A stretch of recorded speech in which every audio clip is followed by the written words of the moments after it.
Yun mga sir, to may bisita ulit ako ngayon na Honda City IDSI, galing pang Quezon City sila ni sir. Bali ang issue nito mga sir, na flicker siya pag yung bagong start yung sasakyan. Tapos pag mga ilang oras na daw, saka siya titino yung panel gauge niya. Nagpi-flicker siya. May time din daw na buong araw pitik-pitik lang daw yung yung mga gauge niya. Nagpi-flicker lang buong maghapon, pero daw, nagana naman siya. Katulad kanina pagdating nila ni sir, kanina umaga pag start daw niya, flicker. Tapos habang bumibiyahe papunta dito, nag-okay na siya hanggang sa pagdating nila kanina. Okay siya kanina pagdating nila. Buksan natin to mga sir para ma-repair na natin kung ano yung mga papalitan para hindi na magpi-flicker.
Kasi tuwing umaga daw, pag bagong bukas yung sasakyan, bagong andar, ganun daw nangyari, flicker.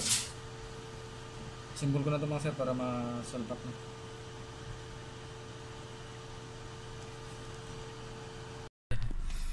Yan mga sir, ito na yung another satisfied customer. Panel gauge ng Honda City IDSI, galing Quezon City kayo sir, no? Yes sir. Yan. Ang issue kasi ni sir nito, kaya napunta dito kasi flicker siya pag bagong andar sir, no? Pero pagdating kasi na ni sir, okay siya. Kasi nga nakainit na yung makina, nakabiyahe na malayo. Kaya ang gagawin na lang ni sir nito, observe na lang niya bukas para ma-prove talaga na ayos na. Pero okay na to sir. Yan.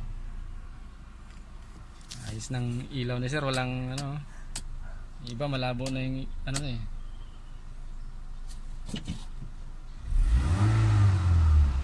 Yan, okay na to mga sir, yung panel gauge ng Honda City IDSI flicker issue. Yan, maraming salamat.